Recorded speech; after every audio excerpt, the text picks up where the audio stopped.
സംസ്ഥാനത്തെ ഏറ്റവും വലിയ ലോക്സഭാ മണ്ഡലമായ ഇടുക്കിയിൽ ഇത്തവണയും തീപാറുന്ന പോരാട്ടം തന്നെയാണ് നടക്കുന്നത്. 2014 വ്യക്തമായ വിജയം സ്വന്തമാക്കിയ LDFിൽ നിന്ന് 2019 കോൺഗ്രസ് ഇടുക്കി മണ്ഡലം തിരിച്ചുപിടിക്കുകയായിരുന്നു. സംസ്ഥാനത്തെ ഏറ്റവും വലിയ ഭൂരിപക്ഷങ്ങളിൽ ഒന്നിനാണ് അന്ന് ഇടുക്കി മണ്ഡലത്തിൽ കോൺഗ്രസ് വിജയക്കൊടി നാട്ടിയത്. സ്വാഭാവികമായും ആ വിജയത്തിന് കാരണങ്ങളും ഇടതുപക്ഷം ചൂണ്ടിക്കാട്ടുന്നുണ്ട്. രാഹുൽ ഗാന്ധിയുടെ കേരളത്തിലേക്കുള്ള കടന്നുവരവും ശബരിമല വിഷയവും 2019 തങ്ങൾക്ക് തിരിച്ചടിയായി എന്ന് തന്നെ ഇടതുപക്ഷം കരുതുന്നു. ഇടുക്കി മണ്ഡലവുമായി അതിർത്തി പങ്കിടുന്ന മണ്ഡലമാണ് പത്തനംതിട്ട. ഈ മണ്ഡലത്തിലാണ് ശബരിമല ക്ഷേത്രം സ്ഥിതി ചെയ്യുന്നത്.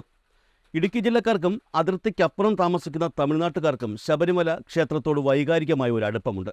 അതുകൊണ്ട് തന്നെ രാഹുൽ ഗാന്ധിയുടെ വരവിനേക്കാൾ കൂടുതൽ ഇടുക്കിയിൽ സ്വാധീനം ചെലുത്തിയത് ശബരിമല വിഷയമായിരിക്കാം എന്നും ഇടതുപക്ഷം കരുതുന്നുണ്ട്. എന്തായാലും 1.5 ലക്ഷത്തിലേറെ വോട്ടുകൾക്കാണ് അന്ന് ജോയ്സ് ജോർജ് ഡീൻ കുര്യാക്കോസിനോട് തോറ്റത്. അതിനു മുൻപ് 2014 ഏകദേശം 50,000-ഓളം വോട്ടുകൾക്ക് തോറ്റ മണ്ഡലത്തിൽ വീണ്ടും മത്സരിച്ചുകൊണ്ടാണ് ഡീൻ കുര്യാക്കോസ് ചരിത്ര നേട്ടം കുറിച്ചതെന്നുള്ളത് മറക്കാൻ കഴിയില്ല. ഇതേ സ്ഥാനാർത്ഥികൾ തന്നെ ഇടുക്കി മണ്ഡലത്തിൽ 3ാം തവണയും ഏറ്റുമുട്ടുന്നു എന്നുള്ളത് മറ്റൊരു പ്രത്യേകത കൂടിയാണ്. ഒരർത്ഥത്തിൽ പറഞ്ഞാൽ UDFന് വ്യക്തമായ മുൻതൂക്കമുണ്ടെന്ന് കരുതപ്പെടുന്ന ലോക്സഭാ മണ്ഡലങ്ങളിൽ ഒന്നാണ് ഇടുക്കി. പ്രധാനമായും തോട്ടം തൊഴിലാളികളും കർഷകരും ജീവിക്കുന്ന ഇടുക്കി മണ്ഡലത്തിന് കാലങ്ങൾക്ക് മുൻപ് ഇടതു മനസ്സായിരുന്നു. എന്നാൽ പിന്നീട് മധ്യ തിരുവിതാംകൂറിൽ നിന്നും കുടിയേറ്റക്കാർ ഇടുക്കി മലയോര മേഖലകളിൽ എത്തപ്പെട്ടതോടെ മണ്ഡലത്തിൻ്റെ രാഷ്ട്രീയ മനസ്സിലും മാറ്റങ്ങൾ വന്നു തുടങ്ങിയിരുന്നു. എന്നിരുന്നാലും ഇപ്പോഴും തൊഴിലാളികളുടെയും കർഷകരുടെയും ഇടയിൽ ഇടതുപക്ഷത്തിന് നന്നായി വേരോട്ടമുണ്ട്. ആ ഇടതുപക്ഷ മനസ്സിലാണ് ജോയ്സ് ജോർജ് ഇപ്പോൾ പ്രതീക്ഷ അർപ്പിച്ചിരിക്കുന്നത്. അതേസമയം കഴിഞ്ഞ തവണത്തെ വിജയം ആവർത്തിക്കാൻ കഴിയുമെന്ന പ്രതീക്ഷയിലാണ് ഡീൻ കുര്യാക്കോസ്. മണ്ഡലത്തിൽ റെക്കോർഡ് വിജയം സ്വന്തമാക്കുമെന്ന റിപ്പോർട്ടുകളാണ് തെരഞ്ഞെടുപ്പ് നടന്നു കഴിഞ്ഞതിന് പിന്നാലെ UDF കേന്ദ്രങ്ങൾ പുറത്തുവിട്ടത്. അതേസമയം മണ്ഡലത്തിൽ ഇടതുപക്ഷം ജയിക്കും എന്നും എന്നാൽ വിജയശതമാനം കുറവായിരിക്കുമെന്നുമുള്ള സൂചനകളാണ് LDF തരുന്നത്. മണ്ഡലത്തിൽ ശക്തമായ മത്സരമാണ് നടന്നതെന്ന കാര്യം LDF സമ്മതിക്കുന്നുണ്ട്. കഴിഞ്ഞ തവണത്തെ ഭൂരിപക്ഷമായ 1.5 ലക്ഷത്തിലധികം വോട്ടുകൾ കുറച്ചുകൊണ്ട് വരേണ്ടതുണ്ട്. കഴിഞ്ഞ 5 വർഷം ജനങ്ങൾക്കിടയിലെ പ്രവർത്തനങ്ങൾ തനിക്ക് വോട്ടായി മാറും എന്ന് തന്നെയാണ് ജോയ്സ് ജോർജ് കരുതുന്നത്. തോട്ടം തൊഴിലാളികളുടെ ഇടയിലുള്ള സ്വാധീനം ജോയ്സ് ജോർജിന് വിജയം സമ്മാനിക്കുമെന്ന് LDFും പ്രതീക്ഷിക്കുന്നു. എറണാകുളം ജില്ലയിലെ മൂവാറ്റുപുഴയും കോതമംഗലവും ഇടുക്കി ലോക്സഭാ മണ്ഡലത്തിലാണ് ഉൾപ്പെടുന്നത്. ഇവ കൂടാതെ ഇടുക്കി ജില്ലയിലെ ദേവികുളം, ഉടുമ്പൻചോല, തൊടുപുഴ, ഇടുക്കി, പീരുമേട് എന്നീ നിയമസഭാ മണ്ഡലങ്ങളും ഇടുക്കി ലോക്സഭാ മണ്ഡലത്തിനുള്ളിൽ ഉൾപ്പെടുന്നു. ഈ 7 നിയമസഭാ മണ്ഡലങ്ങളിൽ 5 ഇടതിനൊപ്പമാണ് ഇപ്പോൾ ചേർന്ന് നിൽക്കുന്നത് എന്നുള്ളതാണ് LDFിൻ്റെ ഏറ്റവും വലിയ പ്രതീക്ഷകളിൽ ഒന്ന്.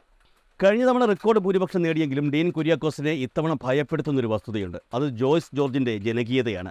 മുൻപ് തന്നെ തോൽപ്പിച്ചിട്ടുള്ള വ്യക്തിയാണ് ജോയ്സ് ജോർജ് എന്ന് ഡീൻ കുര്യാക്കോസിന് നന്നായി അറിയാം. അടുത്ത തവണ പകരം ചോദിക്കുകയും 3 ഇരട്ടി വോട്ട് ഭൂരിപക്ഷത്തിൽ കൂട്ടിച്ചേർത്തുവെങ്കിലും ഇത്തവണ സ്ഥിതിഗതികൾ എങ്ങനെയാകുമെന്ന് പറയാൻ കഴിയില്ല എന്ന് തന്നെയാണ് ചില UDF പ്രവർത്തകർ വ്യക്തമാക്കുന്നത്.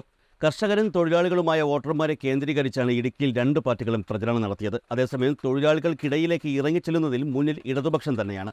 മാത്രമല്ല, നിലവിൽ LDFിൽ അംഗമായ കേരള കോൺഗ്രസ് എമ്മിൻ്റെ സ്വാധീനം ഇടുക്കി ലോക്സഭാ മണ്ഡലത്തിലുണ്ട്.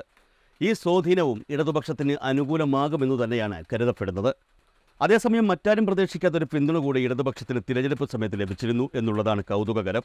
അതിർത്തിക്കപ്പുറം തമിഴ്നാട്ടിലെ ഏറ്റവും വലിയ പാർട്ടിയും ഭരണകക്ഷിയുമായ DMKയുടെ പരസ്യ പിന്തുണ LDFിനായിരുന്നു.